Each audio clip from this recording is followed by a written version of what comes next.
This is Coast's biggest challenge ever. We're traversing the oldest continental landmass on Earth, Australia. It's the 6th largest country in the world by size, offering us an endless, unimaginable coastline to discover incredible stories of history and intrigue. We're taking you to magnificent cities, remote areas never before seen from the air, and meeting the people who have chosen to hug their coastline like no other population on the planet. This is a landscape that dwarfs humankind. And it has a history of equal magnitude, dating back 50,000 years. Yet its modern history is so young, and new people discovering a land of immense potential and unlimited beauty on a scale that's hard to describe. If you want to feel young and, frankly, reassuringly insignificant, you should come here. So for us, it's an epic journey full of wonder, surprise, and fascination.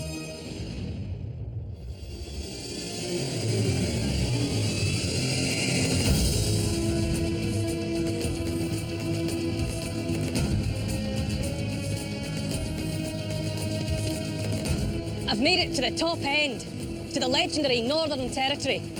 It's home to a capital city that's been destroyed and rebuilt twice. This is Australia's tropical frontier, its front door to Asia. In fact, capital city Darwin is closer to Jakarta than it is to Sydney. History's merchants have plied their wares here since antiquity. Moccasins from the Spice Islands, the Chinese traded with the saltwater people and then the colonists. But the Northern Territory has no gentle tale of settlement. With crocodiles for company in the warm waters and crushing humidity above, this is a coast that rewards the fearless and punishes the reckless. Joining me on this extraordinary journey through the top end, paleontologist Professor Tim Flannery unearths an uncomfortable truth. It was this country that defeated the greatest empire the world's ever seen, the British Empire. There will be blood, with marine biologist Dr. Emma Johnston. Miriam Korowa confirms that not all Hollywood dreams come true. While it began with $1 million, it was really nowhere near enough. And I relive the day the front line moved to Australia. The attack has gone down in history as Australia's Pearl Harbor. This is Coast, Australia.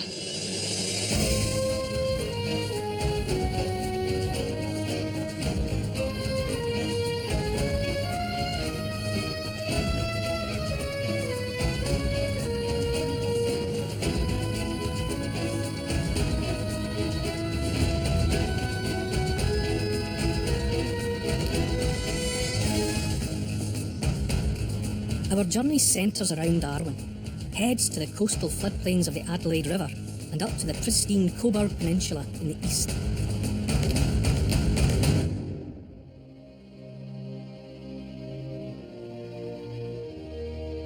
In 1606, the Dutch had begun mapping the northern coastline of what they called New Holland, but they were well east of here, in the Gulf of Carpentaria and Cape York.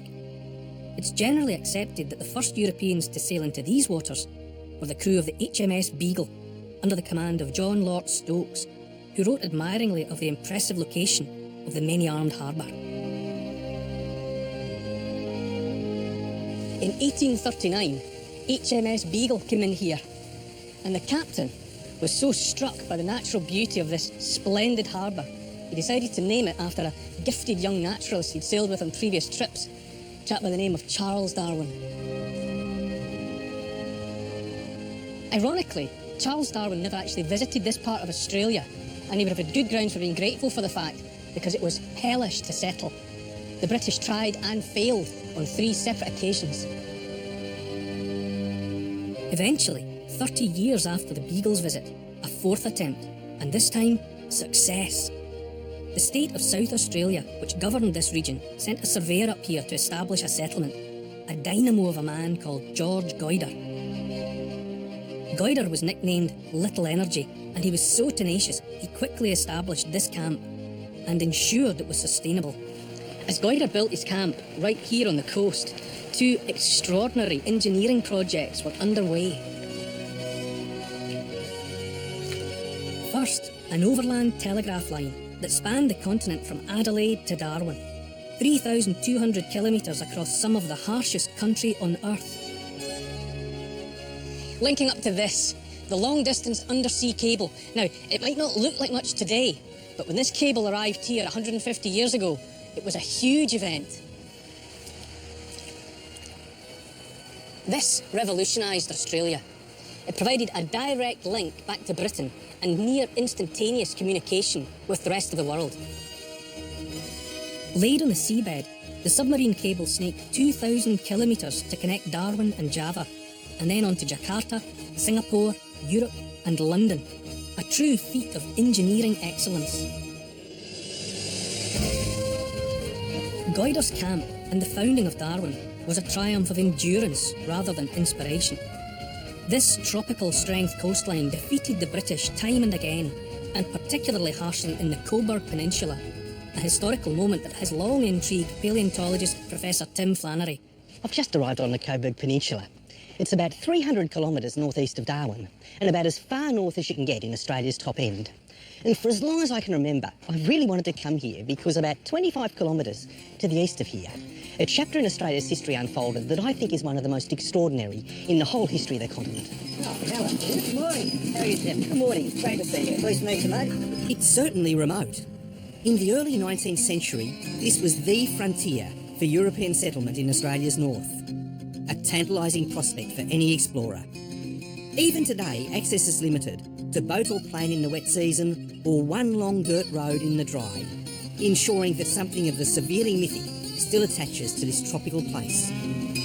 This beach looks as untouched by the human hand as any place I've ever seen. But there are hints here of a different history. The people who cut this block of ironstone 180 years ago thought they were laying the foundations for one of the world's great trade cities. They were fantastic optimists, and they named the place after their young queen, Victoria. I'm keen to find out why the Victoria settlement, which became known as Port Essington, was conceived with such enthusiasm and confidence, yet within a few short years had been abandoned as a bitter failure. This was the site of British attempts to, in effect, ring-fence the nascent colony. Paranoid about a French foothold, Victoria was first about defence and then trade. A desire to break into the lucrative treepang or sea cucumber market with Asia. Well, this is my first sight of the Victoria settlement. And already I can see why people had trouble surviving here. Just look at that chimney on the married men's quarters here on the outskirts of the settlement. That must have taken a huge amount of effort to build. It's absolutely solid. You look at it here. There's probably a few weeks' work gone into building this, cutting the stone, shaping the fireplace. And all of the energy you put into doing this in a climate where all you need is an open fire 364 days a year, there's energy you don't have for other things. History professor Alan Powell has written extensively about the maritime record of Northern Australia. Ah, Alan Powell, is it? Yes, indeed. Hello, Tim. Tim.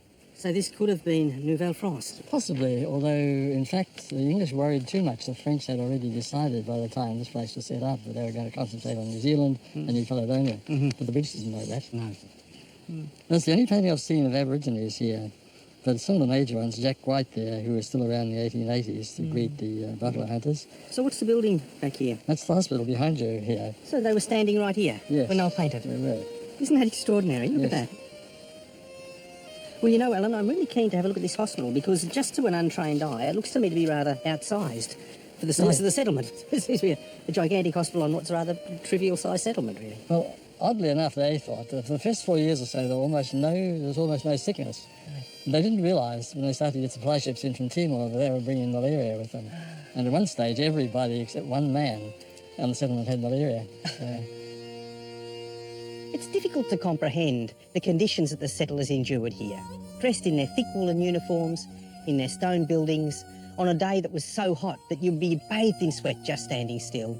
And when you add to that the malaria, the other illnesses, the snakes, and a hospital full of colleagues in various stages of death and dying, you know, it's a wonder they endured as long as they did.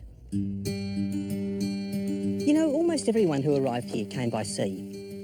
But there was one man who walked into Port Essington. His name was Ludwig Leichhardt, and he was one of Australia's greatest explorers. It took him 15 months to cover the 4,800 kilometres between southeast Queensland and here. And on the way, he discovered some of the best pastoral property in the whole of Australia. One of the things that makes Leichhardt so interesting is that he wasn't just a geographical explorer. He was a culinary explorer as well. One of the greatest scourges for people travelling through the country or even at sea was scurvy. Explorers in Australia came home with their skin so black their wives didn't recognise them, with their gums so swollen they couldn't swallow, all as a result of the disease. But Leichhardt was the exception. He never got scurvy, neither did his crew. And part of the reason lies in this humble-looking little bush here, a thing called billy-goat plum. Leichhardt tried the fruit as he went along and he discovered, in those small berries up there, one of the richest sources of vitamin C on earth. And that's what you need if you want to keep scurvy at bay. The same couldn't be said for those doomed pioneers of Port Essington, who were sick, despondent and isolated. And this was the last stop for many of them. The cemetery. So, Alan, what happened here at the end? Well, it just outlived its usefulness. They'd been here for 11 years, they attracted no settlers, they attracted no trade. It was too far away to act as a port of refuge for shipwrecked sailors from the Torres Strait. And by now, it was quite apparent the French had no more interest in Australia. So they simply pulled out. Well, one day in 1849, the last survivors of the Port Essington settlement walked down that jetty, you can see the remains of it behind me, and bade farewell to this place, presumably without regret.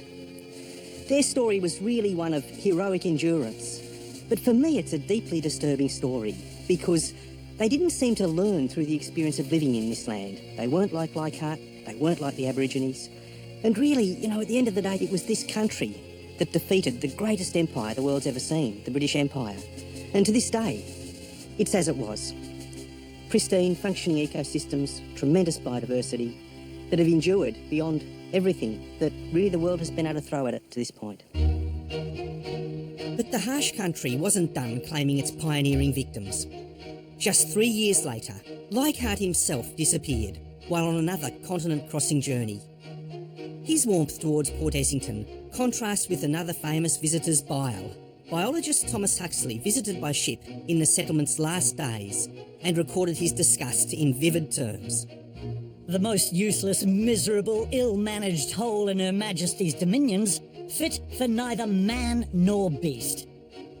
Day and night there is the same fearful, damp and depressing heat, producing unconquerable languor. Port Essington is worse than a ship. It is no small comfort to know this is possible.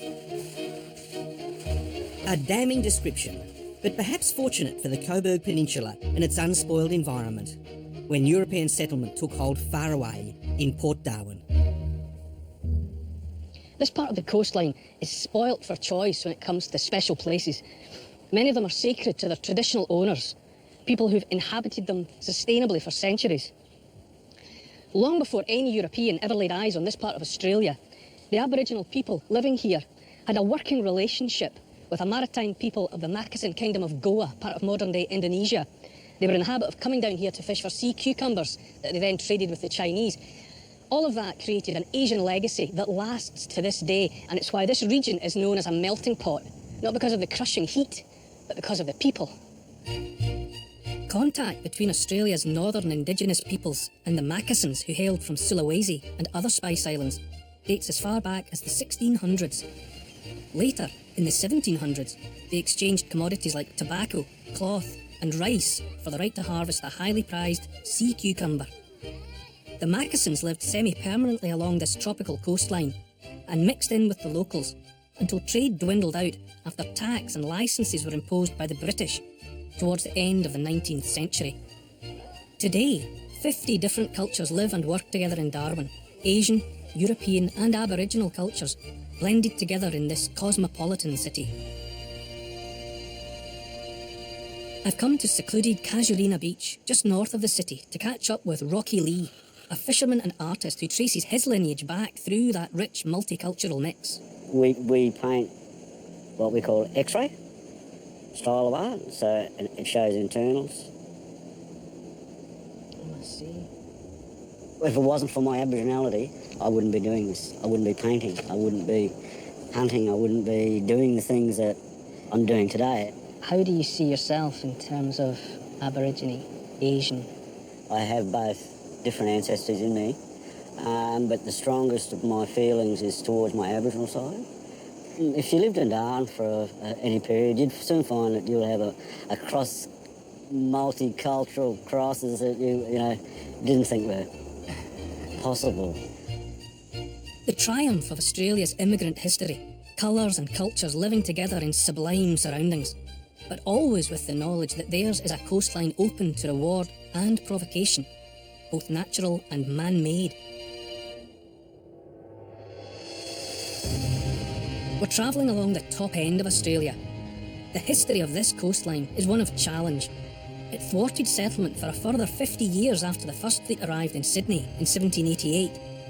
So it's not surprising that its recent history is also marked by adversity. An attack of such force and ferocity in the opening months of 1942 that it laid waste to a small frontier town, as it was then, called Darwin.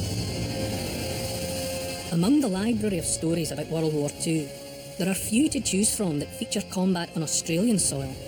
In fact, Australians fought the enemy elsewhere, with great distinction, in the fetid jungles of New Guinea, to the burning deserts of North Africa. But there was one day, 70 years ago, that war's menacing hand reached across the sea and gripped this country, destroying its cushion of distance and the confidence of a prosperous new town. I've come here to Darwin to investigate the incredible violence of that day and an extraordinary story of atonement in its aftermath. At the height of their expansion into the Pacific, the Japanese had good tactical reasons for targeting Australia, and they did it with such force. In this anchorage, in February 1942, the attack has gone down in history as Australia's Pearl Harbor. Darwin had become an important Allied base for the defence of the Dutch East Indies, and so it became a target for the rapid, all-conquering Japanese Imperial Army. They rained bombs upon Darwin, and the small town of 10,000 residents simply wasn't prepared for such horror and destruction. On a warm day in town, I'm meeting author and military historian Tom Lewis, who paints a dire picture of Australia's readiness for war at that time. The anti-aircraft defences hadn't really been tested in anger before. The big guns that were based here hadn't been fired. They weren't allowed to be fired because it might upset the townspeople. The trees here weren't allowed to be cut down because it might spoil the view.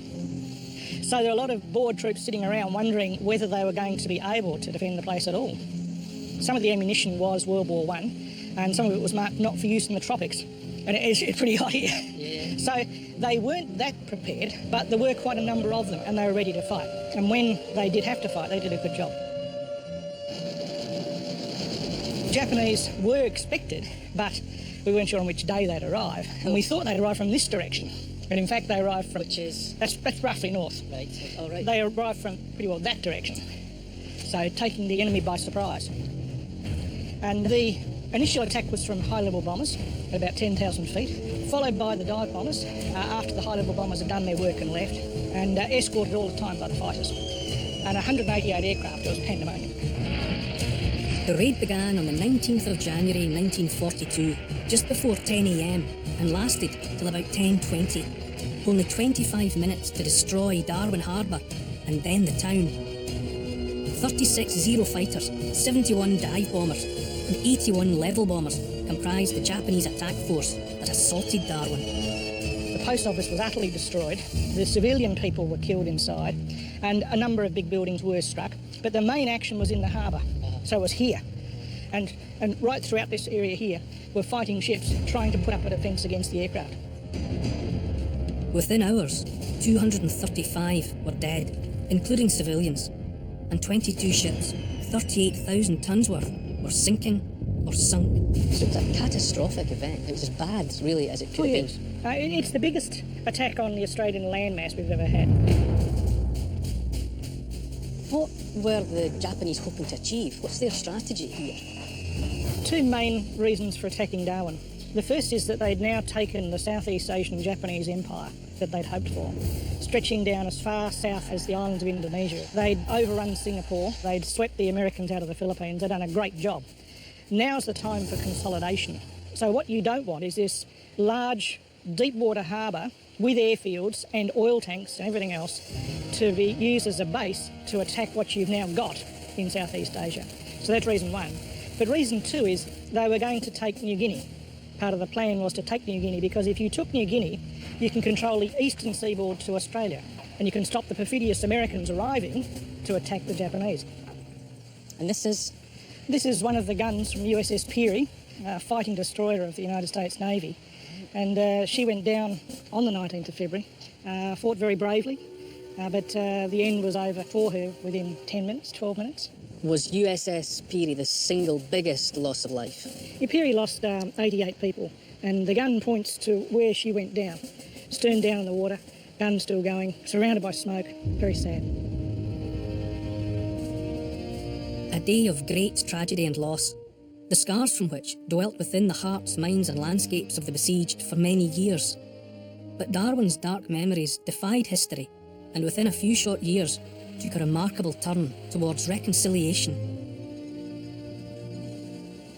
If you'd been here in Darwin's Harbour at the end of World War II, you'd have looked out at a disturbing, extraordinary sight. The sea in every direction, littered with sunken ships. 7 decades on, Darwin Harbour has a murky but haunting tale to tell of that day and others that followed. With the help of marine archaeologist David Steinberg, I'm going to find out what lies beneath. Good to see you, mate. How are you? David, I have to say on the surface the water looks like green soup. What is it like for diving? Underwater, it looks like green soup as well sometimes. This is foul ground, a marine term, a harbour of half-submerged, war-torn hulls. But it wasn't for aesthetic reasons, or even out of respect for the dead, that the harbour master wanted it cleared. It was a shipping hazard. So after the war, what did the people of Darwin do about their harbour full of wrecks? Well, they actually turned to the Japanese. Ironically, there was a Japanese salvage company, privately owned, that had operated in Southeast Asia successfully, salvaging Japanese wrecks from the war. It's just about the most controversial move I can think of to actually bring in Japanese people to clear up from the Japanese bombing raid. It's extraordinary, isn't it? And they certainly appreciated the irony of the time. How did the locals feel? I mean, they can't all have been in favour of it, however practical a step it was. I think that's a fair enough statement to say that there were people that were upset about it. But the general consensus was it was okay. These people were coming to do a job that we couldn't do. And there was a sense also by the Japanese company of how sensitive this was. And they saw this as self-imposed war reparation. They saw it as their job to clear up the scars of the landscape. There were certainly some Australian regulations. They weren't allowed people who had an active part in the war, weren't allowed to be a part of the work crew. They couldn't have been involved in the bombing of Darwin or any actions in Northern Australia. David and his team recently received colour footage from the Fujita family who undertook the salvage. The footage is believed to have been shot on Super 8 film by an unidentified Australian naval officer who gave it to the Fujita family on their departure back to Japan. It really is just the most extraordinary footage. Even the simple fact it's in colour.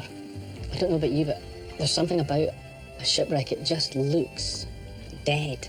It's like looking at a dead sea creature. And I think that was part of why the Darwin community was so happy that it was going to go, because I just think it just spoke of the past, and it spoke of ghosts, and it spoke of loss.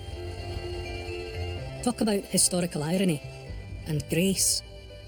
Ryogo Fujita took on the salvage of Darwin Harbour as a commercial proposition when no suitably qualified Australian company could be found. But he endeared himself when he spoke of building friendship between his country and Australia. Imagine the courage and moral fibre it would have taken to be living in the heart of territory so recently regarded as enemy. A good guy the locals least expected, in word and in deed.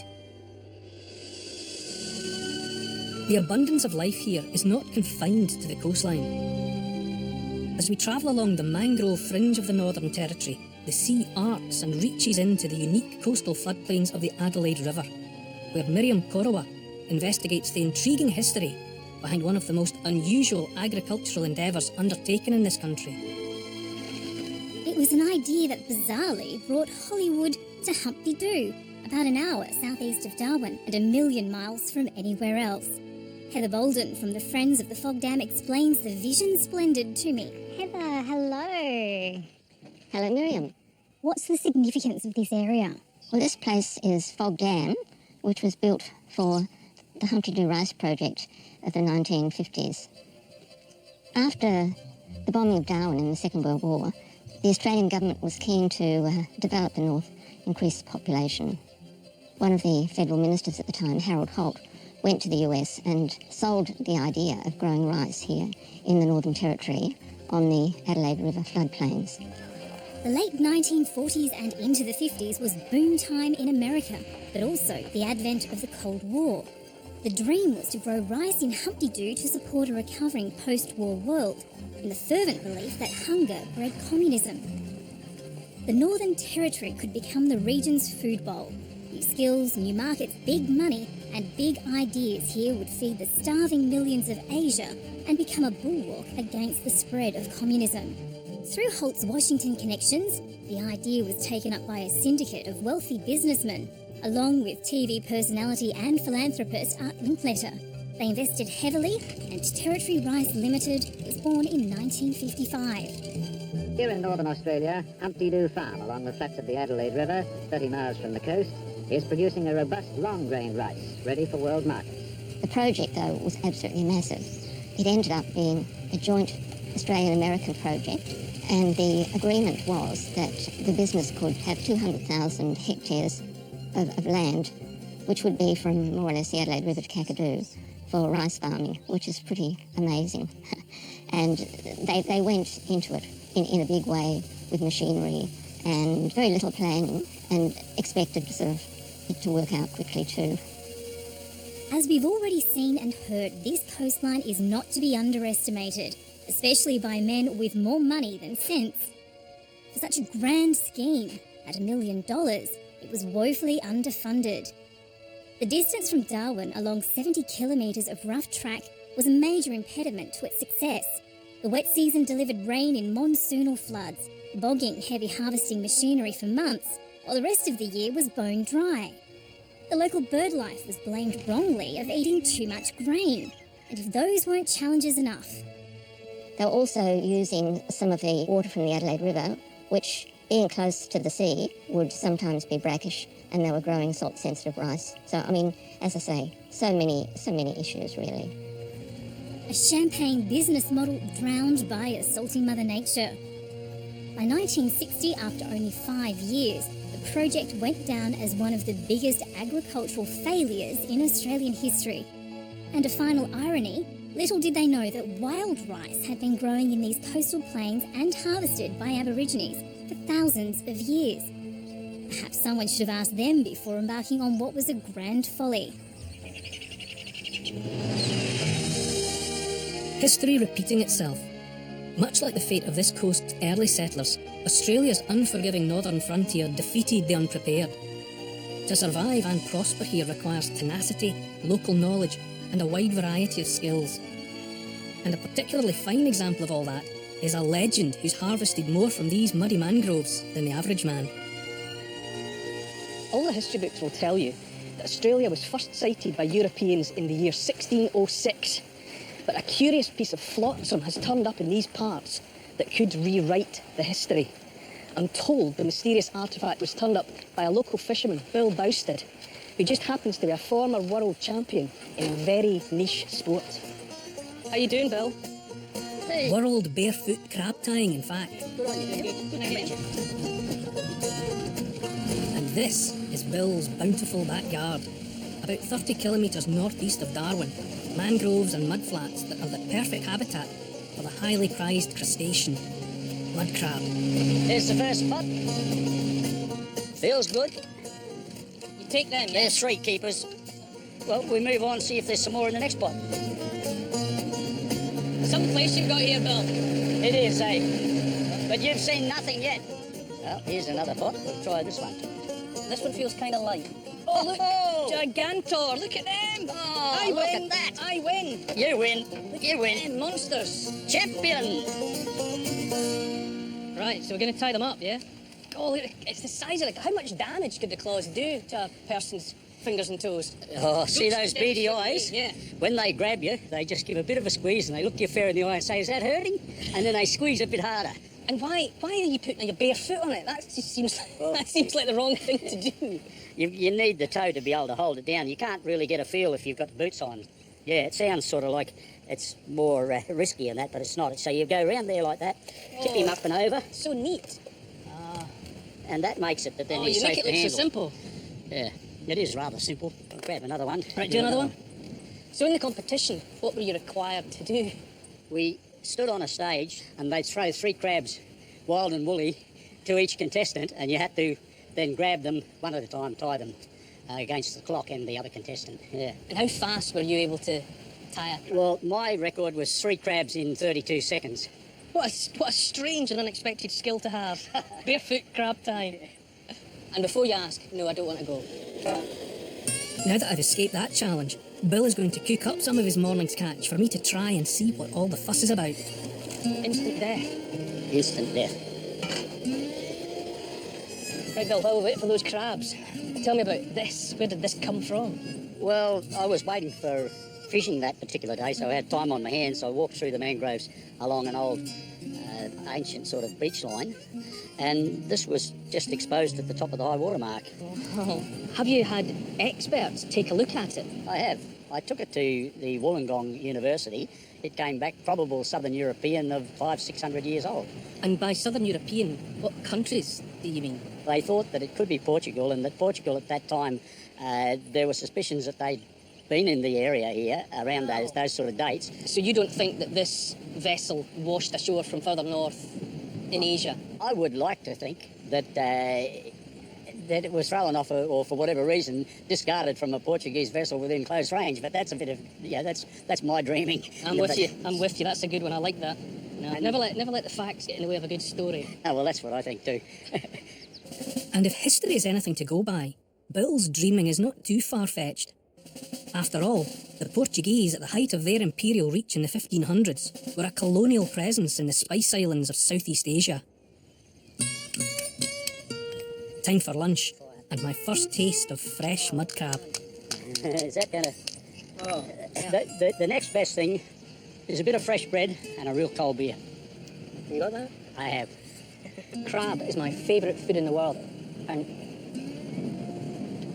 it's quite possible that that's the nicest crab I've ever had anywhere in the world. Well, it's been a truly memorable experience. I've been treated to a coastal jewel at the top end, and I've seen a relic which, if the experts can agree on its age, could rewrite the history of European contact with Australia. Australia's vast, remote northern coastline harbours many a surprise. It's a tropical wonderland with a huge and exotic marine population. But there are hidden challenges to this beautiful environment. As Dr. Xanthi Mallet discovers, one of the more insidious is marine debris, the lethal flotsam and jetsam of ocean trade. I have a really rare privilege today to be going out with the Australian Customs and Border Protection Service, and we're actually on the hunt for a ghost net. Ghost nets are a major concern here, a hazard to sea traffic and marine life. Carried across vast distances by currents and tides, the nets are roaming and fishing indiscriminately. A floating wall of death. Australia shares its northern seas with the expanding populations of Southeast Asia.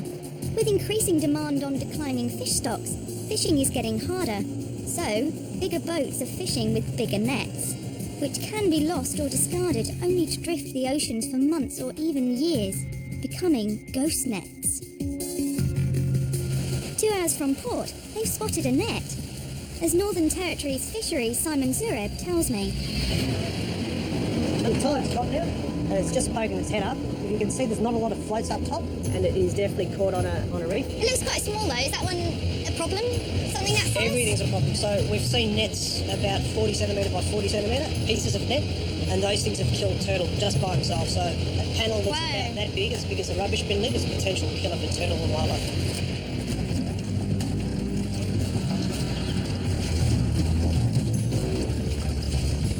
This is Taiwanese net. Taiwanese? How do you know? Mainly by the knitting and the mesh, and as you can see, that is just a very efficient thin gauge killer.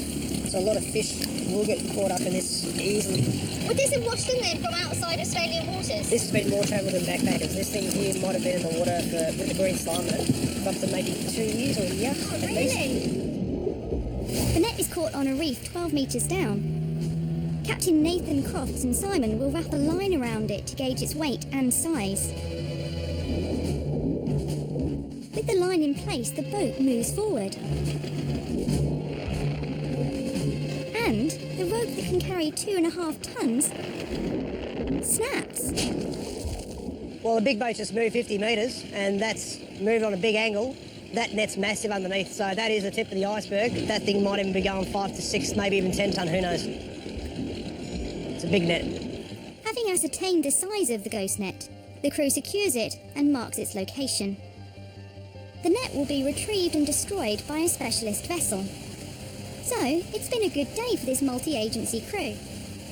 Another hazard to shipping and marine life successfully eliminated. With a huge operations area, ghost net hunting is a thankless task, and just one of this crew's many duties as the eyes and ears of Australia's coastal security.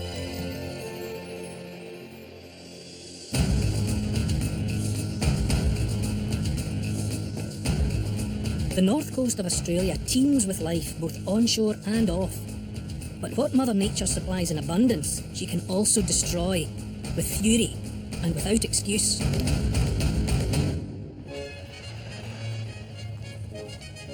It was Christmas Eve 1974. As the good folk of Darwin were rushing to finish the shopping and wrapping presents for the big day ahead, out in the harbour, an occasional peril was gathering menace. A depression in Arafura Sea was tracking slowly southwest, but then, after passing close to Bathurst Island, it turned a sharp left, intensified, and Cyclone Tracy slammed into Darwin at midnight, recording winds of 217 kilometres per hour until the wind gauge itself was shattered.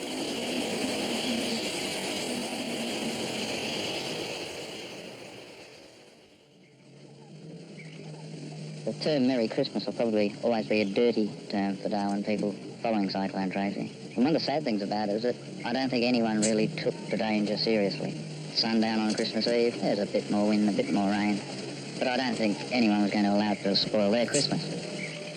The cyclone gradually built up to a crescendo with ever-increasing noise, accompanied by smashing glass and tearing roofs.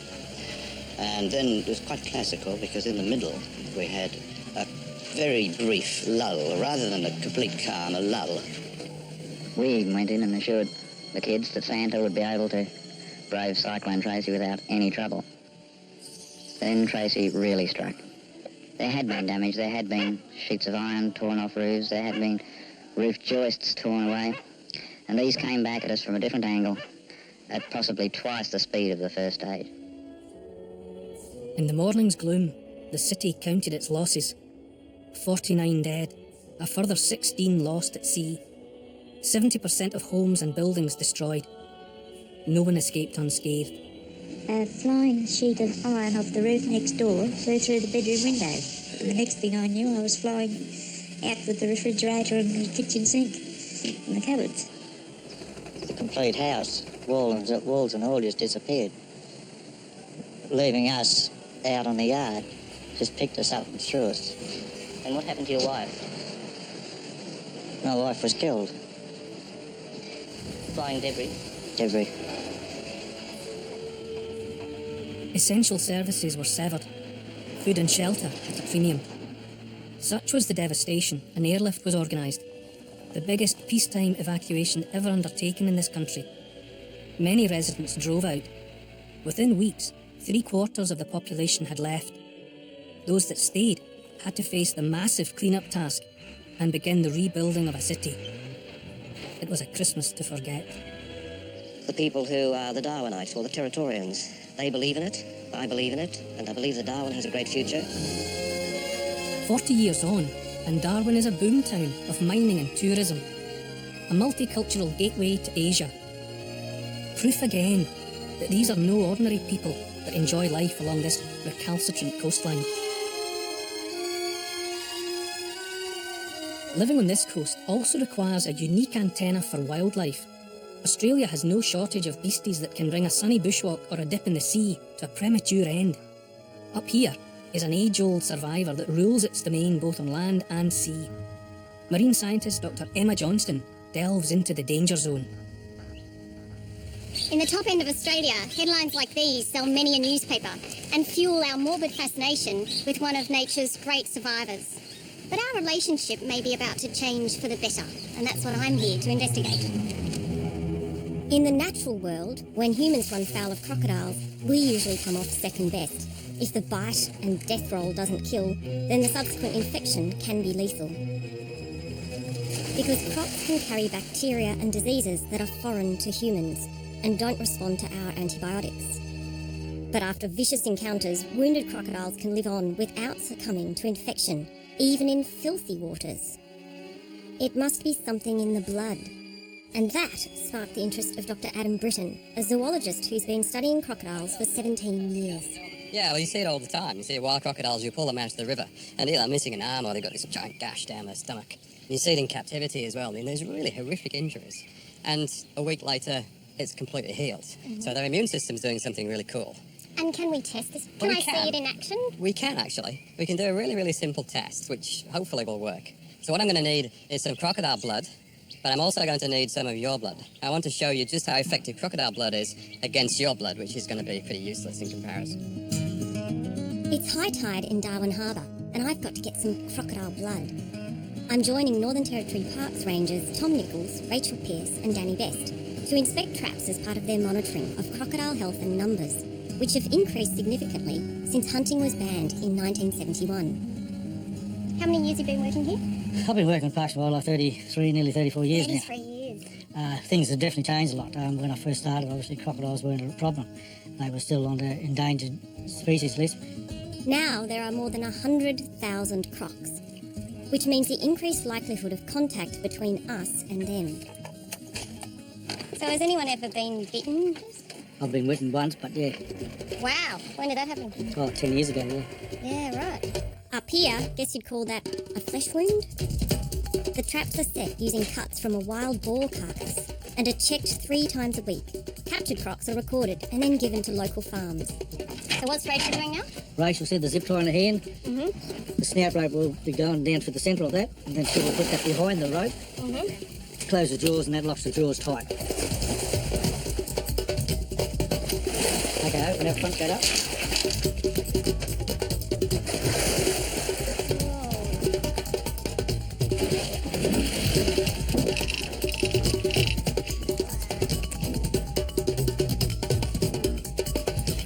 Covering up those eyes again.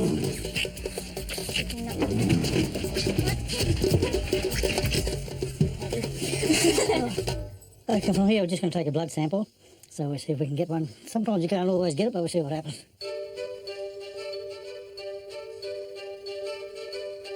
Got the croc blood. Now it's my turn. In this experiment, Adam is hoping to show that crocodile blood kills more bacteria than human blood.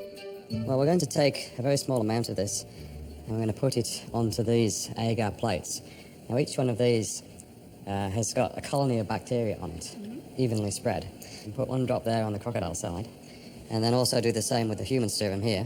What will happen is, if there's any antibacterial properties in the serum, then it will kill the bacteria adjacent to the spot. After a night in the incubator, the bacteria cultures are ready for viewing. Do you want to have a look down there? Sure. Focus on there. Mm-hmm. So on the left we've got the crocodile, and on the right we've got the human. We can see that the crocodile blood bacteria kill zone is twice as large as for human blood. So what's it actually doing to the bacteria? Well, we've identified a protein, and the way this protein seems to work is it attaches itself to the bacteria, and it literally tears open a hole. So all the bacteria's cell contents leak out, and it kills it. So even against the famous antibiotic-resistant bugs like golden staph? Or even antibiotic-resistant bacteria, this antibiotic that we found is effective against it. That's pretty potent, exciting stuff. Plenty of potential for human medical applications, but clearly the research will take time. So, after a history of mutual antagonism, crocodiles have secrets that may yet turn one of nature's most resilient killers into one of our greatest saviours. And wouldn't that make a great headline? This coast took 4 attempts to settle. Its capital was twice laid low and twice reborn. These are exceptional people on the frontier of northern Australia. They are stoic and convinced that a steady life on an intemperate coast. This has been a fascinating stretch of coastline to visit, but it's also challenging in so many different ways. But if you can overcome the challenges, if they don't break you, then they'll make you stronger, and eventually they'll win you over completely. Next time, Dr. Xanthi Mallet investigates a mass murder. These people were either strangled or stabbed. It's easy to kill someone without leaving a mark. Nirvana, at least for Professor Tim Flannery. These black rocks, they're not just rocks. They're some of the oldest living things on our planet. Dr. Emma Johnston, up close with a 60 million year old fish. And I'm tracing the mystery of a lost Australian battlecruiser. And why does no one get off of Sydney alive? Those stories and more from Western Australia's Coral Coast.